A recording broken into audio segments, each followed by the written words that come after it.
on this Sunday afternoon. Welcome to our next presentation in our conference series with my friend. I'm very honored to have my friend Isaac Gilles back. We did a very similar conversation to this a few months ago toward the beginning of the pandemic. And so many things have actually changed since then. It's remarkable, and I hope that we can sort of talk a little bit about that. And so the title today of our talk is Out of the Ashes, something like How to Imagine Better Communities or something like that. I don't have it right in front of me, but Isaac is a graduate of USC and one of the co-leaders of the Secular Student Fellowship while he was a student there, now relocated to Washington, D.C., Atlantic Media Fellow, the same Atlantic of the magazine that you, I'm sure, know of. So really honored to have Isaac here. So we're going to have a conversation. He's going to do a presentation, just kind of how we think through the crisis that we're in and kind of think through it to how we can do more than just recover, but actually build something new and better from the, I don't know what to call it, like, I guess the pieces of the old world as they're sort of crumbling. So without any further delay, I'm going to turn it over to Isaac. We're broadcasting on Facebook and Twitter, so if you have questions, thoughts, you can join us here in the webinar. You can find links on our page and all that to get into the webinar. But if you want to ask questions via our Facebook and Twitter platforms, you can do that as well. And we'll do a Q&A toward the end. I see Josiah's here. Hey, Josiah, great to have you with us again. So Isaac, welcome and thanks so much for being here. Thank you, Ryan. Thanks for the introduction. So like Ryan said, I have some slides that I'll share with you all, and let's not call it a speech, we'll just call it some pre-prepared thoughts to kind of frame things, and then some questions that I want to ask Ryan, that I want to ask myself, that I want to ask you all, and that hopefully just, as Ryan said, sort of frame this conversation around how we emerge from the ashes of when it seems like everything around us is sort of crumbling, and what it looks like to use this moment as an opportunity to imagine some better communities. So let me go ahead and share my screen. Great. So without any further ado, so first, thanks again, Ryan, for inviting me to speak. And thank you for the introduction. And as Ryan mentioned, I graduated from USC and I led the Secular Student Fellowship there, or co-led it. And if I hadn't had the experience of leading a really vibrant humanist organization like SSF, a space where non-religious students were able to sort of gather every week and immerse ourselves in these questions of meaning and purpose and love and death and grief and gratitude and all of these sort of foundational questions. If I hadn't had that experience, I might kind of just accept the moment we're in right now with despair and basically call it quits. But I did experience that community, and in my eyes, it really encouraged its members to thrive. And so that experience has sort of impressed on me that as we're in this moment of just incredible unrest, justifiably so, and as we soon are going to find ourselves among the ashes, sort of trying to piece together where we go from here, we can't return to the status quo. That's one thing that we know for sure.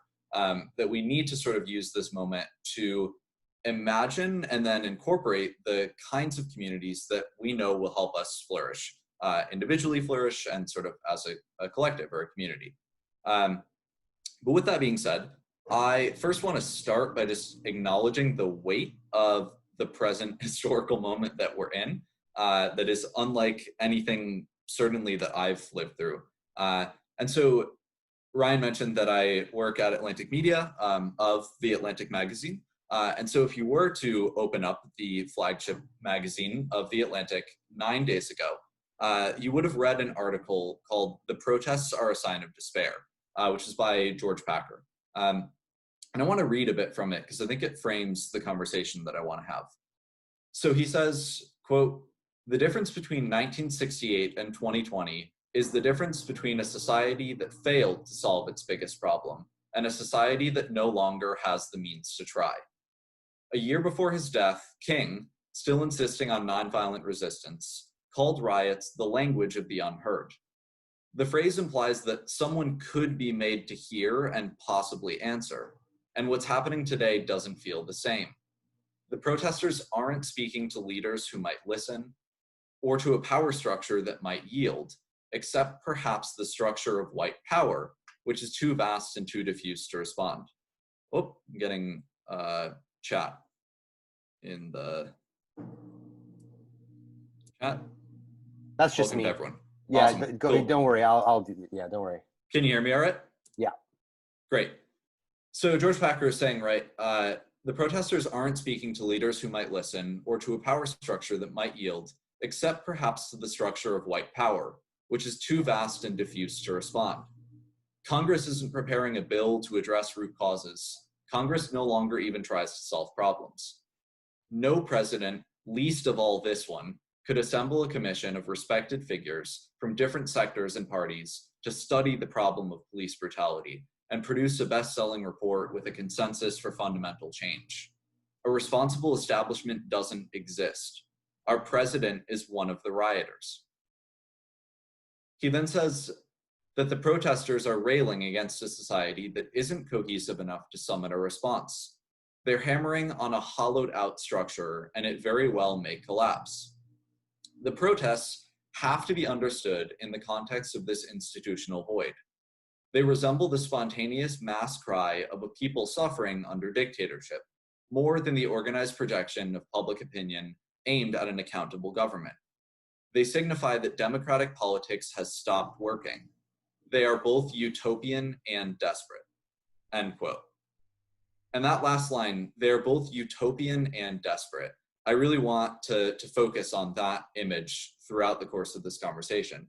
To my mind, what it really brings up is this legacy of intersectional Black feminist literature and poetry, in which you have authors who have faced the worst brunt of oppression at the hands of the sort of triad of violence of white, male, capitalist supremacy. And those authors have summoned images, again, if only out of desperation, of a more utopian future. So I want to take Audre Lorde. Audre Lorde is a hero of mine, and I think she deserves recognition for capturing this feeling of trying to search for utopia out of desperation. Or another way of putting that would be trying to imagine better communities out of the ashes of moments of tragedy. So I want to start, there's Audre Lorde. I love this photo of her standing at this chalkboard saying, "Women are powerful and dangerous." And I want to start by sharing a poem of hers called A Litany for Survival, because I think that it impresses upon you the sort of level of fierceness that she searched for a better and more flourishing state of being and state of communities, even while she acknowledged that Black and brown and indigenous and queer and femme and trans and non-binary and all of these otherized bodies were never meant to survive in the current status quo. And yet somehow she's so fiercely envisioning this sort of better, not just like existing and surviving, but also going beyond and building something better. So I want to share a litany for survival. So she says, "For those of us who live at the shoreline, standing upon the constant edges of decision, crucial and alone. For those of us who cannot indulge the passing dreams of choice, who love in doorways coming and going in the hours between dawns, looking inward and outward, at once before and after, seeking a now that can breed futures like bread in our children's mouths, so their dreams will not reflect the death of ours. For those of us who are imprinted with fear, like a faint line in the center of our foreheads, learning to be afraid with our mother's milk, for by this weapon, this illusion of some safety to be found, the heavy-footed hope to silence us. For all of us, this instant and this triumph, we were never meant to survive." And when the sun rises, we are afraid it might not remain. When the sun sets, we are afraid it might not rise in the morning. When our stomachs are full, we are afraid of indigestion. When our stomachs are empty, we are afraid we may never eat again. When we are loved, we are afraid love will vanish. When we are alone, we are afraid love will never return. And when we speak, we are afraid our words will not be heard, nor welcomed. But when we are silent, we are still afraid. So it is better to speak, remembering we were never meant to survive. So that's Audre Lorde's A Litany for Survival. And that line, seeking a now that can breed futures like bread into our children's mouths, first of all, just gives me goosebumps. And I don't know how someone writes something that powerful, but I'm grateful that she did. But also, I think it really speaks to the work that as secular communities we have ahead of us. And given that she follows that line with, so that our children's dreams will not reflect the death of ours, it's, again, that image of a sort of utopia or a better future that's born out of this profound desperation. And I think really that's what survival was for Audre Lorde. It's this painstaking articulation of a better present and a better future that she was able to see and speak to so clearly, even in the face of so much adversity. And so again, she wrote, quote, "Survival is not an academic skill. It is learning how to stand alone, unpopular, and sometimes reviled, and how to make common cause with those others identified as outside the structures in order to define and seek a world in which we can all flourish. It is learning how to take our differences and make them strengths. For the master's tools will never dismantle the master's house," end quote.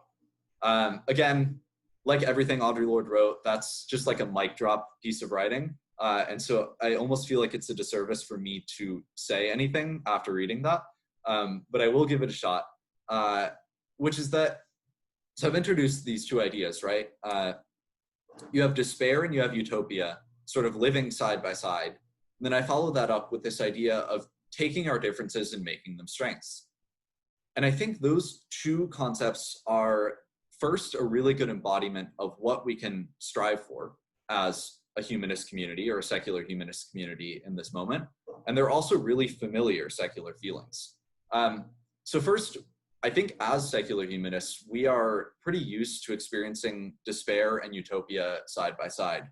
I found this quote in the Humanist Manifesto 3, where essentially they're saying that as humanists, we work to uphold the enjoyment of human rights and civil liberties, that we dream of this open secular society, that it's a civic duty to participate in the democratic process, that it's a planetary duty to protect nature. And that statement it's beautiful, it's almost utopian, and yet I can pretty surely promise you that it was not and is not an examination of what we've accomplished to date, right?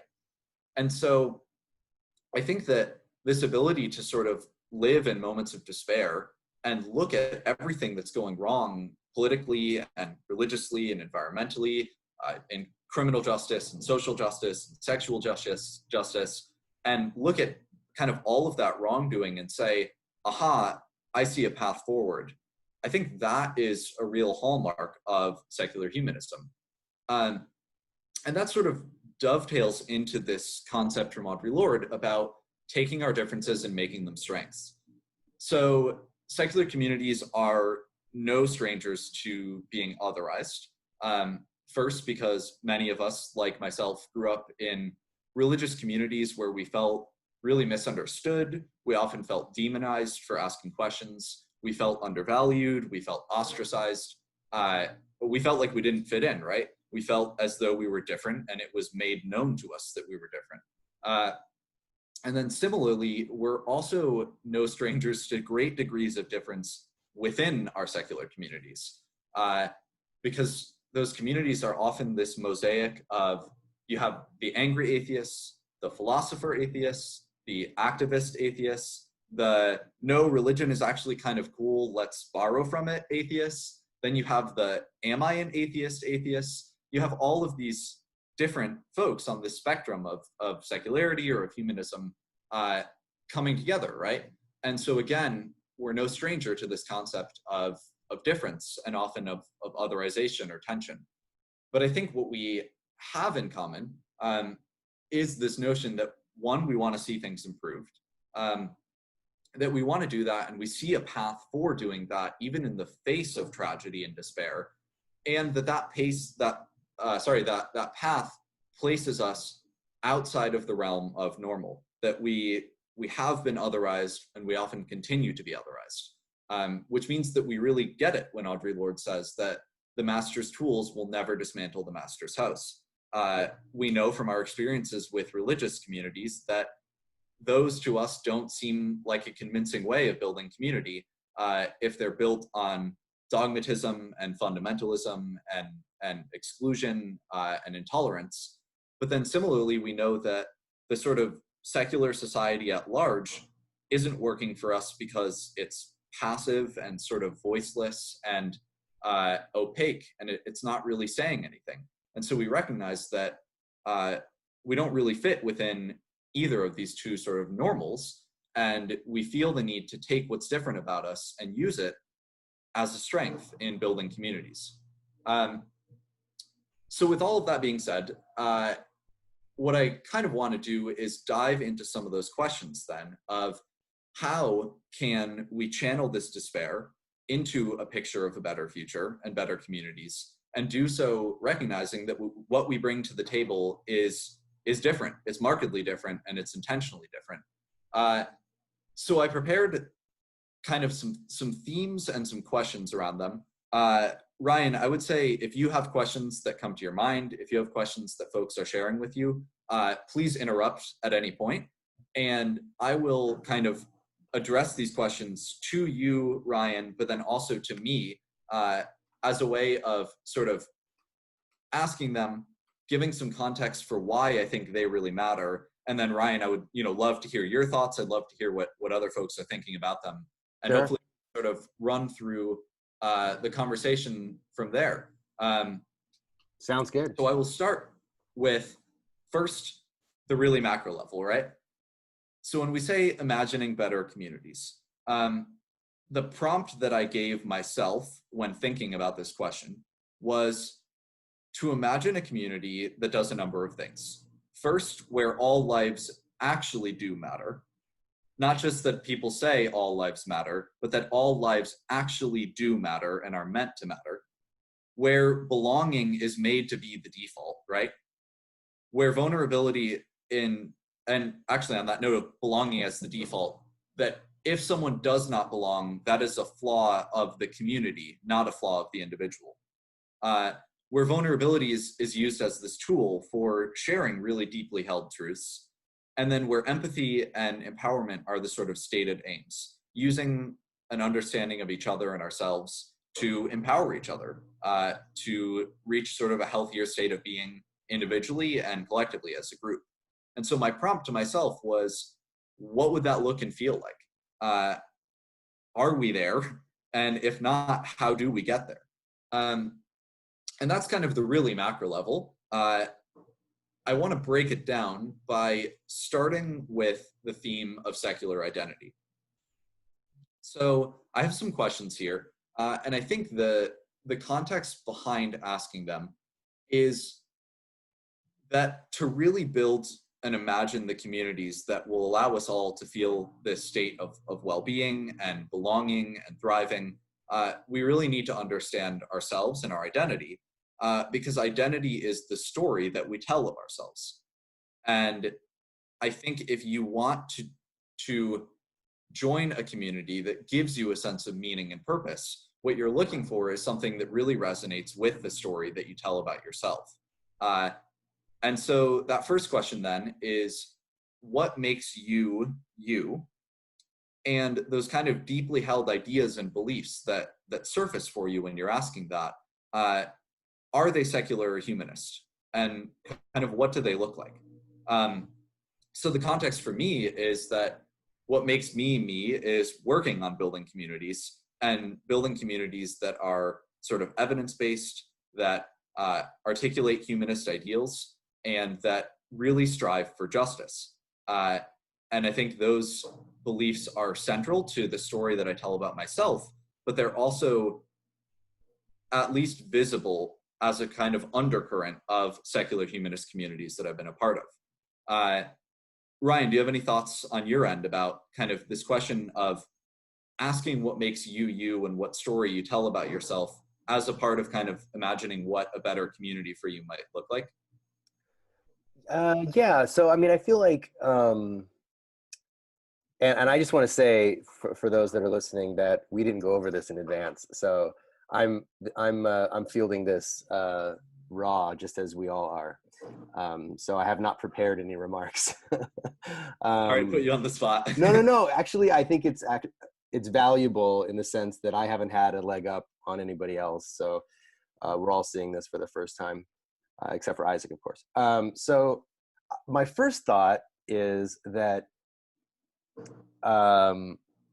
as I've just been immersing myself in so many different kinds of ideas recently, that this question seems really American to me, like really profoundly, like, and that's not a criticism necessarily, as much as an observation that we in the West, and perhaps, I mean, I can only speak to Americans because I'm an American and I haven't ever been anything else, really want to be able to connect our personal identities and feelings and have a sense of pathos about the political commitments that we make and the kinds of communities that we join. I'm realizing more and more the longer I live that that's not necessarily true for everyone, but it is. I do feel it myself personally, and I think I just I bring my identity to everything that I do, and I'm more and more aware of that. And I think to be unaware of your identity and how you bring that to these kinds of conversations is also probably dangerous in many ways. So I'm raised Christian. I think I'm what I carry over from that experience is a sense of idealism about our future in the world, kind of believing that people are generally good or have capacity for good at least, and that given the right context and circumstances, community can thrive. I think we're really having a robust conversation right now in our society about whether people are can be trusted, just broadly speaking.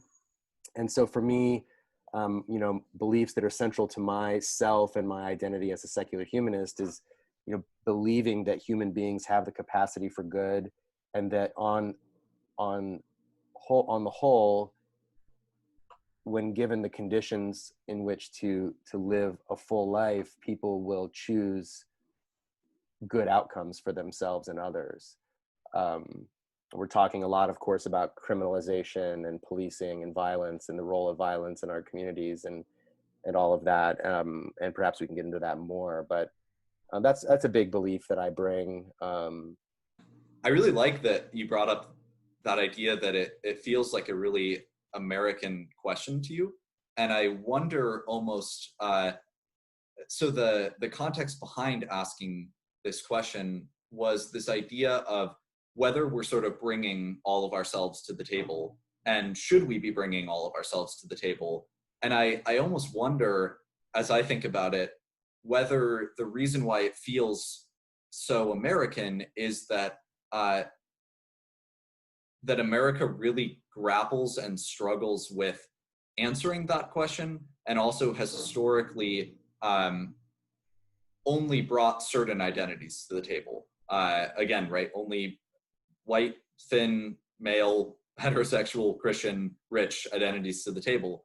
And I almost wonder if then that feeling of like, wow, this is such an American question comes from the fact that so many other communities or countries answer this question more effortlessly by just weaving it into the fabric of their day-to-day life. And that it is in this country that we struggle with it because we've never really reconciled how to talk about it or whether we should talk about it. So again, I'd love to hear people's thoughts on that.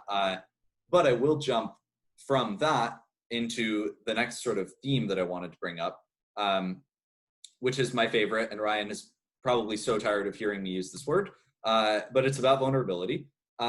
Because again, I think that question, right, of do we bring all of ourselves to the table is really essential, first in moments of unrest where we're responding to just like so much injustice and wrongdoing, and we're trying to understand how to bring ourselves into those conversations and how much to share and sort of what that looks like for us. And then in thinking about that, there's this Simone de Beauvoir quote that I found that I really like. She said, "It is in the knowledge of the genuine conditions of our lives that we must draw our strength to live and our reasons for acting." And that, I think, at least in this context, gets at this question of if we have sort of grappled with and defined our secular identity, those core sort of secular humanist beliefs that really matter to us and that define kind of the sorts of communities that we want to gather and to lead, then the question is, if that is kind of the story that we are telling to ourselves, how much of it are we telling to each other? And how much should we be telling to each other? And I think that leads into this question of how we kind of peel back the layers of ourselves within a community. So I'll share an example. In another student community that I was part of at USC, we had this practice of sharing life stories. And the idea was that you'd gather people either in one whole group or in groups of maybe 4 or 5, and you were prompted just to share the story of your life. No time like parameters, no guiding or framing questions really. It was about as open-ended as you can make it. And the prompt was just like, who are you? What's your story? And yeah, so I ask these questions because on my end, I do think that the communities that we are a part of in a kind of oppressive or hierarchical culture incentivize us to keep authentic expressions of ourselves off the table. We're afraid of shame. We're afraid of backlash or retaliation. We're afraid of being ostracized, or we're afraid just that others don't share this sort of either identity that we have or this vision that we have for how to make things better. And I think when that happens and we don't sort of, to borrow from Brene Brown, dare greatly, then we find ourselves in this kind of conflict where we have a vision internally that we see really clearly, and that sort of defines what a better imagined community would look like for us, but we don't have the right incentives or we don't have the right conditions in place to share it, even with the community that we're working to improve. And so what you get is sort of silent tension, and this feeling that you want to share what could be improved and why it matters so deeply to you, but you don't know if you can, you don't know if you have permission, and you often don't know if the culture in place will really tolerate that level of sharing. Any thoughts on that from Ryan or from anyone else? I'm curious if people have had that experience, sort of if people feel the same way about the importance of really bringing everything to the table to kind of imagine better communities, or just thoughts on the theme of vulnerability as it relates to community building in general.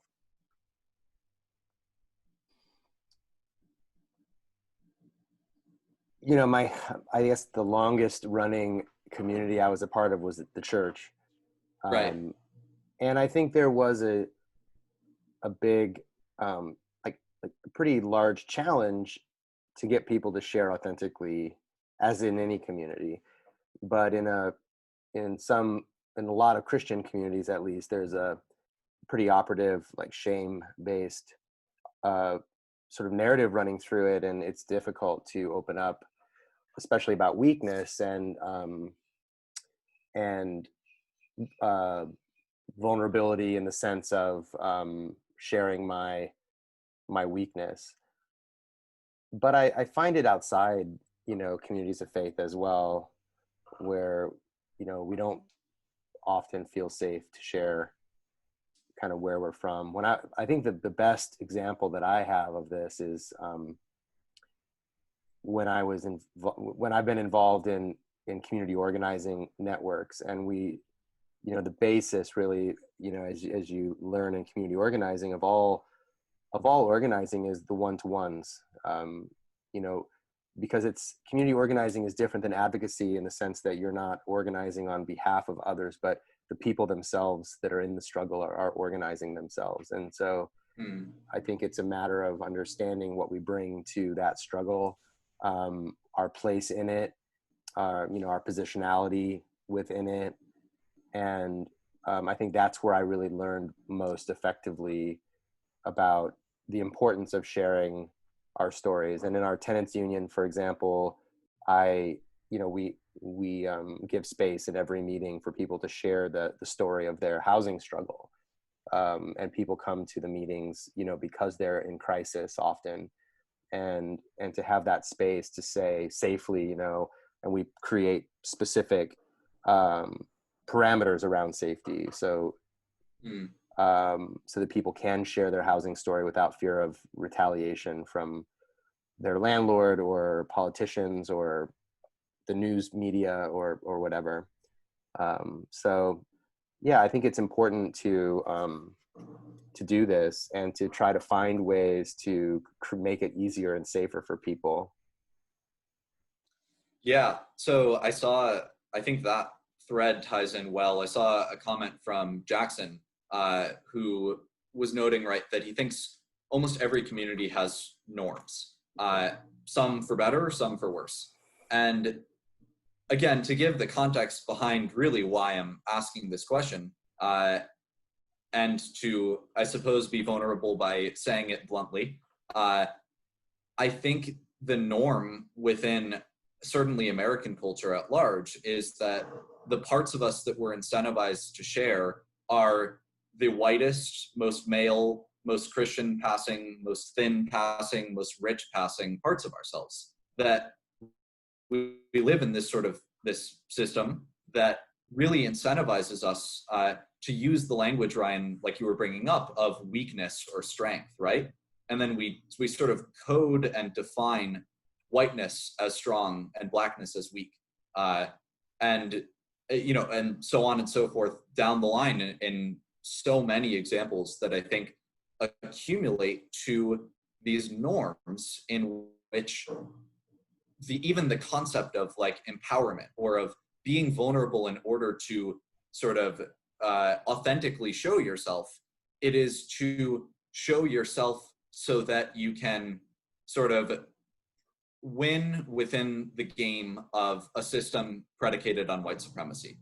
And I think that for me is the context behind this question and how it relates to imagining better communities, is that if we really want to do the work of dismantling this system that, as we're seeing so many examples, is unjust and kind of perpetuates violence, and as we're trying to bring ourselves fully and authentically to the table in order to do that work, then we need to recognize that for many of us, we've been, again, sort of incentivized to hide the parts of ourselves that deeply correlate with that demand for justice, right? And again, I think of Audre Lorde here and everywhere and all the time, but because she so brilliantly sort of captured that even in spaces where people talk about, you know, building a better future or justice or advocacy or allyship or really whatever it is, when people talk about progress, they will often approach it through an abstract lens about, you know, where they would like to see things go, but they won't bring the really deeply held pieces of their identity or their story to the table about how they have directly experienced the oppressiveness of those systems, or, you know, how people they love have experienced that. And so again, then Ryan, when you share about the tenants union and giving people a space to share that experience, not just like, why do you want to see laws and policy and regulation around housing changed in the abstract, but why do you personally show up here? Like, what is it that is bringing you to this table, I think there's really a dramatic change. And again, it gets at that initial question of secular identity, which is that there's a reason that we're organizing ourselves into these groups and communities. And it has to do with the stories that we tell, or the conflict that we have with the stories that our culture tells us. And so I think, yeah, that was a little bit of a rant and a little bit of a contextualization about vulnerability, but why I think it is so central to the work of demanding justice is that it frames it through the lens of the personal experience, rather than just saying, you know, here's a sort of laundry list of what we want to see changed. It's like, I want to see this changed because it resonates with me on a deep personal level. And if I can't share that, then I'm not really fully participating or contributing in the work. And I guess the last thing I would say on that note is also that that is not meant to be an indictment of people who aren't vulnerable at present, because again, I think there's so much set in place to sort of punish vulnerability that I don't want anyone to interpret that as me saying, like, you should be ashamed that you're not sharing these deeply held parts of yourself. I think it's like, what I'm saying is, so much has been set up so that you do feel ashamed doing so, and that you feel the threat of like retaliation or violence for doing so. And what I'd like to see is really intentional community building so that that shame doesn't exist in the first place. Yeah.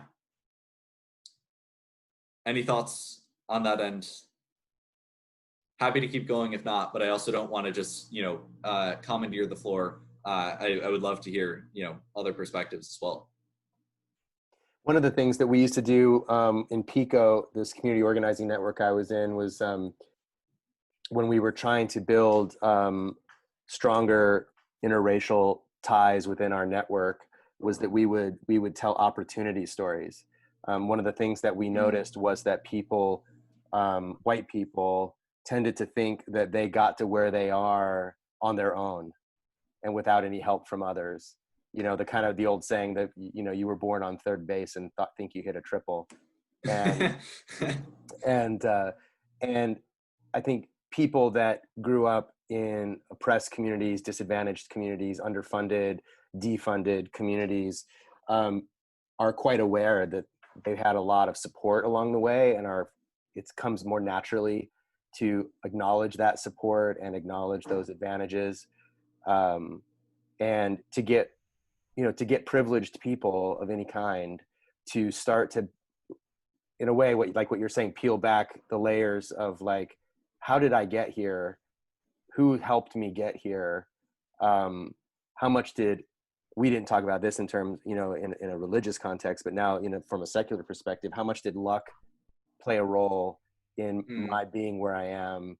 And I think it really started to open a lot of eyes around this question of opening yourself. Because I think part of what white supremacy, I mean, the foundation of white supremacy, right, is that whiteness is better, or that we are better.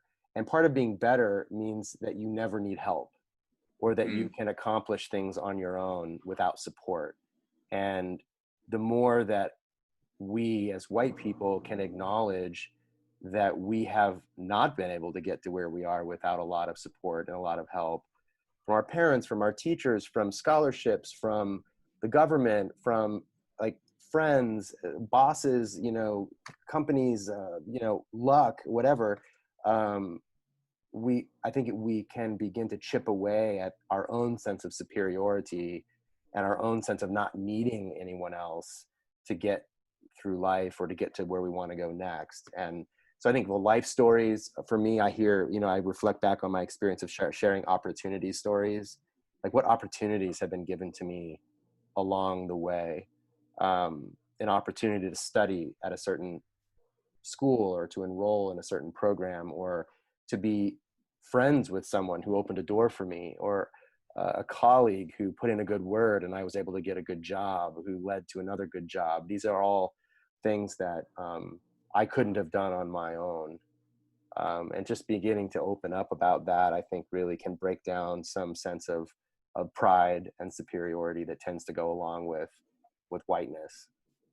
Yep, I think you hit the nail on the head.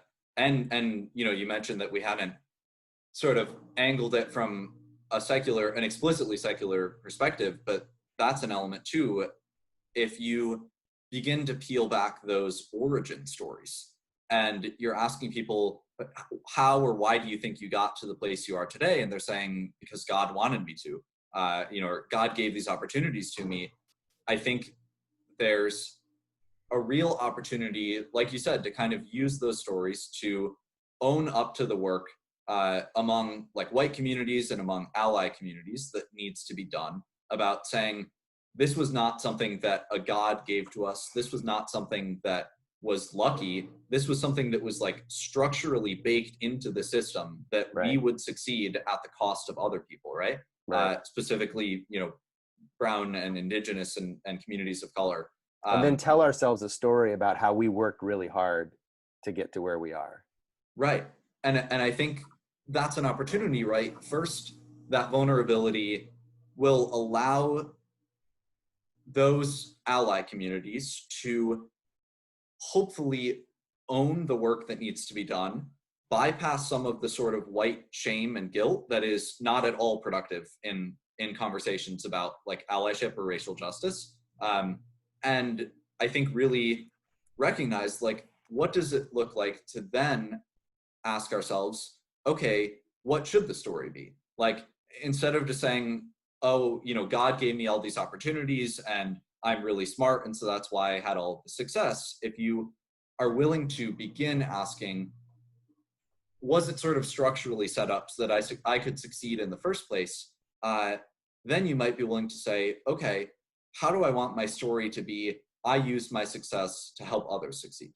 And yeah, I think there's a real opportunity there. And similarly, there's an opportunity for folks who have experienced that oppression and marginalization to, how should I put this? It's like, if you frame the conversation so that people are willing to really own the work that needs to be done, then that's also an opportunity for folks who have experienced that marginalization to paint their own picture of what that was like for them and why they care about not experiencing it in the future, or like Audre Lorde says, like not having their children experience it in the future. And that's something you'll hear so often from people, again, who've experienced, you know, all of these forms of violence, and they'll say, I work in this space like so that people don't go through what I went through, and in order to accomplish that, I need to educate others. And I really think vulnerability and kind of allowing for that space where people begin to really question the stories that they've told about themselves and their communities and each other, is the tool for kind of getting there. So on that note, I'm going to skip the next theme only due to timing, which was building coalitions. Not because it's not important, but because I wanted to hear from you, Ryan, and from other folks about the next theme.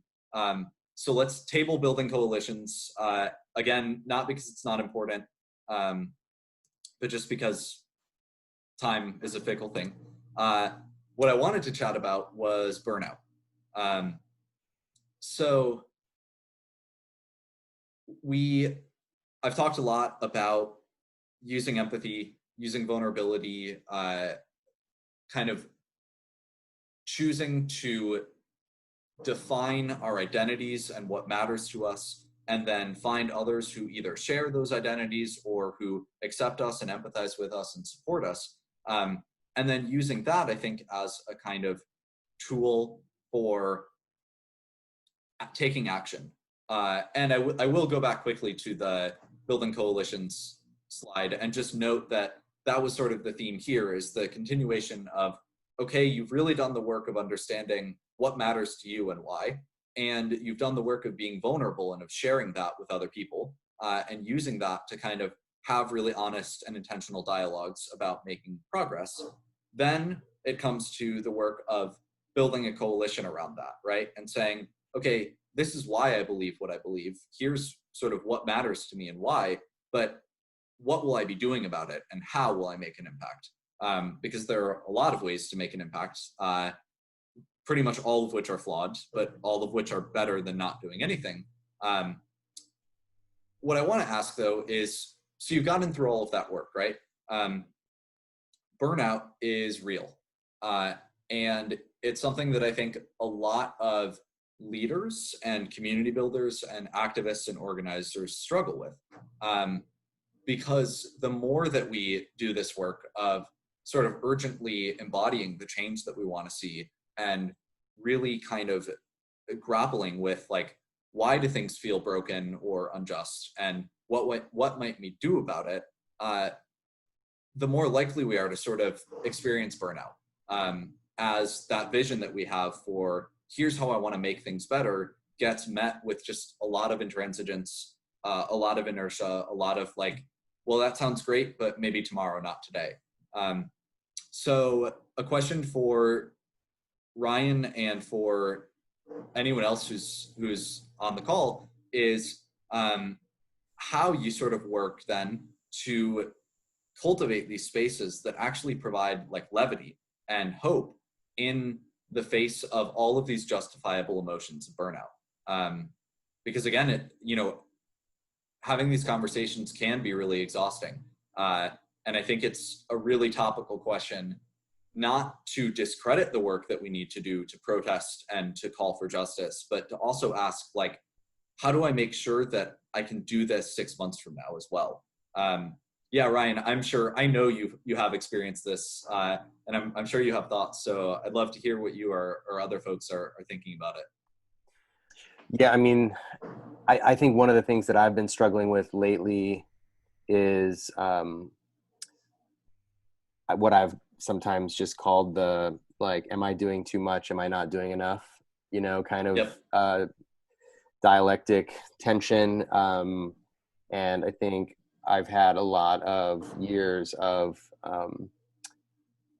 I guess through my whiteness, but also through my role as clergy for 20 years, a kind of savior complex that was a occupational and identitarian hazard, and feeling like I need to solve all things. So just on a personal level, I think really accepting that I have a role to play, obviously, both in being responsible and accountable to myself and to my community, but also there's I'm also not the answer to my community's problems. Right. So like we are the answer to our problems, not me or any other white single person. So and one of a story came to mind when I read your first bullet about and levity and hope, and I participated in one of the Black Lives Matter Pasadena protests about a week ago or so, and we were marching down one of the streets, and we were sort of occupying we were marching south and occupying the outermost northbound lane, so there was still a lane for traffic, and there was so much solidarity from the community that everybody slowed down and honked, and like we weren't we might have been mildly inconveniencing people, but they didn't care. And then we sort of occupied two major intersections. One major intersection was towards the northwest of Pasadena, which is largely a Black and brown community. And people just pulled up to the intersection, realized that we had occupied those four directions, and they just like stopped their cars, rolled down their windows, kind of raised their arms in support, and sang and chanted with us and that kind of thing. We marched a little bit further south to Colorado Boulevard, which is definitely like the most bougie part of Pasadena. And by and large, the same response, a few angry folks that we had to contend with. But then like someone had brought a boombox and a little dance party emerged in the middle of this intersection. So here we were all like line dancing in the middle of Colorado Boulevard in Los Robles, and it was joyful, and we were singing about and chanting about the need to win our freedom. And and then dancing. And it was really beautiful. And it wasn't like, first we do this, then we do this. It was like the joy erupted in the middle of the action itself. And I mean, I'm so privileged that, you know, that I can sort of check in and check out of these protests, and the BLM folks here in Pasadena have been out every single day, organizing conversations, different kinds of protests, some on the streets, some at the police station, some at City Hall, some at, you know, the school district. And they're just doing such hard work. And I think to have those moments and those times to let down and share our lives, I think it goes back to sharing stories as well, to be able to share our lives with each other. Like if we find out that we're working alongside people that we don't even know, it's hard to draw strength from those relationships. And I think I really, you know, back to my comment about it being a bit of an American question, what I really would love to avoid in those kinds of engagements is that we need to be like affectively like best friends or really like each other. Like, I think it's really important in this moment that we learn to organize alongside of people that we don't particularly like, or that wouldn't necessarily be our favorite people, or we're not their favorite people. Like, I don't think that a lot of the BLM folks, you know, take one look at me and think, oh, that guy seems like someone I'd want to know really well. Like, they're probably like, we'll tolerate him, you know? Right. And that's okay. Like, that's enough, you know? I think it's enough to be in solidarity with one another, to what for generations folks have called comrades, you know, which is this deep relational connection, but it's not so affective as saying friends or like lovers or something like that. There's a fantastic new book out called Comrades, which I highly recommend, which is, I think, a really interesting corrective to sort of our individualistic and affective sort of tendencies. But yeah, I mean, also just times of rest, you know, there's times I just unplug, and I tell the folks in my organizing networks where I'm just like, taking Saturday off, I'm not checking Slack. I need to take a break. On that first note of sort of recognizing that it doesn't have to be our best friends that we're organizing with, I think that actually gets into this second bullet of, you know, who's doing the emotional labor of comforting us. I think there's a tendency to, again, in these moments of really strong unrest and injustice, to feel exhaustion and then, you know, protest or speak out about it. But also there's a kind of expectation that the other folks who are participating will take care of you. And that can become really problematic. If, as you said, it's Black Lives Matter organizers who are out there every day, you know, not only organizing and protesting, but then also having folks sort of expecting from them the antidote and the answers to, like, but I'm so tired, you know, how do we get through this? I will contrast that with a really good note in the comments from Maxwell about just remembering like groups and group efforts. And I think community building can often feel like the goal is just, I want to connect all of these individuals so they're all friends with each other. You know, so that everyone in the room is like, each has their own little matrix of relationships. And that's true and important, but I think that is a really good note that remembering the kind of group level dynamics in community building and making sure that that structure is equitable, and also that it provides a lot of like levity and hope alongside, you know, a lot of dedication and momentum and organizing is really key. Because I think first, if you don't do that, then someone will end up taking care of people. Like in every group, someone ends up being the caretaker. And I think if you can bake it into the fabric of the group, that is important, and that role should be shared and should be like part of what everyone tries to bring to the table. That's really key.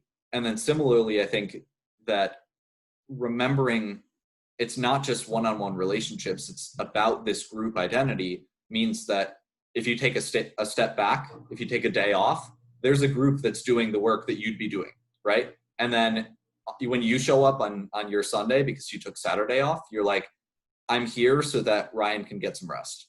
And so I think that was a really good note. I was glad to see thank you to Maxwell for that note. Yeah, I think it's a really good point. So Ryan, I know we're running up already on, I guess, 3 p.m. your time, 6 p.m. my time. So I think what I will do is quickly jump ahead. Man, time flies. There's a lot of good questions, so I'll also share this. Yeah, take your time. I mean, if you want to take a few more minutes, it's okay. Okay, awesome. So I will skip over leadership, but I will move quickly to this question of allyship. And then I have a few sort of final thoughts to wrap up. And I don't know if we'll really have time to answer the questions, but I just want to ask them. Again, that I don't want to detract. Let me put it this way. I'm always happy to talk about how do we imagine better communities. And I think that should always be the question that guides like basically everything we do. But I don't want to detract from the knowledge that this conversation right now is happening in light of the need to be allies and to stand for racial justice and sexual justice and environmental justice. And I mean, justice like writ large. And I think the question that I just want to ask, and again, probably won't have time to really answer, is first, how are we not just owning that it's important to validate and recognize perspectives other than white male heterosexual perspectives, but also how are we really placing them at the center of the communities that we're imagining? And I think to not even come close to answering it fully, but to just give one indication, kind of what I mean by that is how am I recognizing that the line of thought that runs through this entire presentation belongs to and is owned by Audre Lorde, not me. And what would it look like then to not just pay respect to that legacy of work by carrying it forward in my own life and my own work, but also making sure that it is lived through the work that my communities do and also through having actual representation and diversity within my communities. Because I think, first we need to give credit where credit is due, but then also it can't just be white secular activists all saying Audre Lorde is great, her perspective really matters. We need to be saying, what are we really doing then within our communities to seek out and embrace diverse perspectives, and then also to take action, because we do need to take action, and that activism isn't to be slandered or disparaged at all. It's to be supplemented by the work of also, really seeking out and embracing diversity within our communities. So that was a quick plug for the importance of allyship and diversity and really taking it, let me put it this way. If we're willing to ask really foundational questions about the communities that we're a part of in the first place, then we should also ask really foundational questions about the tactics. And instead of just saying, how are we sharing resources written by Black writers, we should also be saying, are there Black writers who are a part of our community, and why or why not? And, so on and so forth. But I thought that was a thread just really worth sharing, because I think there's a lot of spaces where otherwise, and secular advocacy is one of them, where otherwise allyship can become performative. And that's its own sort of threat and its own danger. I'm seeing a message, but so then let me quickly jump again, Ryan. I will make sure to share these slides, and this is just scratching the surface. But I wanted to share a few sort of thoughts on a toolkit for imagining some better communities. So life stories, as I mentioned, I think just a really underrated tool. If you take a moment and just ask, when is the last time I got to share the entire story of myself with someone or with a group of people without judgment or fear or hesitation? I think for many of us, it's wow, it's been a long time, or it's been never. And and what that says about our cultures and our communities, I think, indicates the need for a different mindset and priorities. Same thing goes with step in and step out, which, like you said, Ryan, about opportunity moments, a similar tool for just getting people to kind of question their own stories and identities, and then their relationships, and kind of questions of privilege and of opportunity. 5 whys. It never hurts to try and get to the root of the problems that you care about. Are a really important way, I think. And similarly, this community toolbox, which is just so extensive and well thought out. I think I remember this from SSF, we would struggle with knowing that there were resources out there, but feeling either overwhelmed by how many there were, or unsure of how to seek them out. I think this community toolbox is a good place to start, and is a sort of launching pad for questions that a lot of SSA communities probably ask of, what is our mission and vision, and how have we really articulated it? And what does our leadership look like? Are we promoting diversity? What is the end goal? Sort of all of these questions. Then, of course, there are all of the anti-racist tools and resources that I think I only linked one because a lot are being shared right now. And I don't want to overwhelm people who are already kind of hearing a lot on this topic. But I just wanted to reiterate that those resources exist and should be used. Retreats. Spend time in nature. This one just it's one of those funny things where if people say, oh, you're talking about how to build better communities, how do you do that? For every 500 resources or pages I could share, I could also just say get 10 people and spend a weekend in nature talking to each other. And that's 90% of it right there. And so I don't want to undervalue that. And then I linked this last one to the USC Secular Student Fellowship Handbook. But I bring it up only because I think having a central document where you really explain just the core concepts of, again, what matters to you and why, and how you're kind of realizing it, making it real in the world around you is really essential. And is the sort of thread that I think weaves through, hopefully, that people have gotten from this topic is, taking the time to understand your personal why and what and how, to form a community that kind of reflects that, and then to really try and document it and try and articulate, this is what matters to us and why.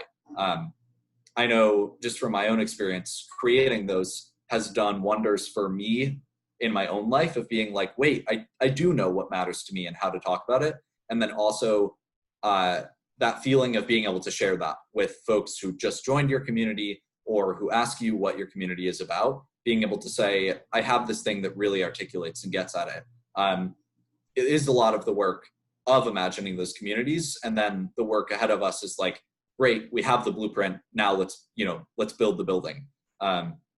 So I'll skip finally to just some last words that the American Humanist Association wrote 47 years ago that ring just as true today. And I thought would be a good kind of closing point. And then I'm sure Ryan might have some final thoughts. So I just wanted to read this as a kind of closing. These are the times for men and women of goodwill to further the building of a peaceful and prosperous world. I lost my spot. There we go. We urge recognition of the common humanity of all people. We further urge the use of reason and compassion to produce the kind of world we want, a world in which peace, prosperity, freedom, and happiness are widely shared. Let us not abandon that vision in despair or cowardice. We are responsible for what we are or will be. And I think that, again, just suggests that our task really in building secular and humanist communities and being leaders is not just to know and imagine what sort of flourishing communities look like, but to really try and design those systems and structures and friendships and relationships and stories and handbooks and tools and retreats and all of that really do try and bring us out of the ashes and into some better communities. So thank you so much, Ryan, for inviting me. I love it. Every time I'm invited to participate in SSA conversations, one, for the thoughts that you and other folks share with me, and also just for the chance to kind of try and make sense of whatever the hell is going on in my own head and, amidst all of this unrest. So thanks for the opportunity to share and to really try and reflect, because it's been a tough few months, and I think we have a tough road ahead of us, but it's really nice to just take a minute and respond to that prompt, all the way back on, what slide would it be? All the way back here, right? Of just like, what would it really look and feel like to have that kind of community where all of these things are true? And I think if we can hold on to that and not just say, great, let's get back to the status quo, but say like, there's so much richness to unpack here and work towards. I know I'm always grateful for the chance to think about that and write and speak and, hear others' thoughts on it. So yeah, once again, thanks for the chance to share. My pleasure. And again, thank you to you for taking the time out of your week to prepare this and to be with us on the weekend. So yeah, whether you're a student organizing an SSA chapter on your campus, or you're an alum like Isaac, sort of trying to find your sort of next community once you're off campus, and trying to, like, I know we hear from students a lot that, they miss that on-campus community that they had, and it's hard to replicate or find something similar off campus. And it might fall to you to create something. These are great questions and prompts to think about, like, what would you want? Like, what would be worth your time? It's our time is precious. We work and sleep and prepare food, like for probably 3/4 at least of our day. So what little time we have left is precious, and you don't want to just spend your time doing any old thing. So what kind of a community would be worth the investment of your time and energy, and what kind of outcome would you be looking for, these better communities that Isaac's been talking about? And if you're joining us from a neighborhood group, or a neighborhood association, or a tenants union, or a labor union, or whatever the locus of your activity is, I think these are super important questions to grapple with, because we do have this moment, as you said, Isaac, that where the iron is sort of hot and malleable for a moment. We don't always get these moments where change is potentially more likely. I think of the Minneapolis Police Department and the incredible experiment that they're undertaking right now to think about their community in a different way, their relationship to the police department there in a different way, to really dismantle what they have and build something new in its place that would be more humanistic, if I could use that language. I don't think they're maybe using that language, but less violent, more prone to give life, and what if we could host those kinds of conversations, not just in our secular communities, but in our communities, like where we live, to get together with folks and say, like, hey, here's the given, right? Here's what we've been given. Here's the neighborhood and the way that it works. And we rarely question those things. It's the water that we swim in. But in these moments of upheaval, we are given the gift of being able to see the water that we're swimming in maybe for the first time in some cases, and to make space for that, and not to let this moment go by, I think is super important, which is why this is twice now you and I have had this conversation with folks online. So appreciate it. There's going to be more to come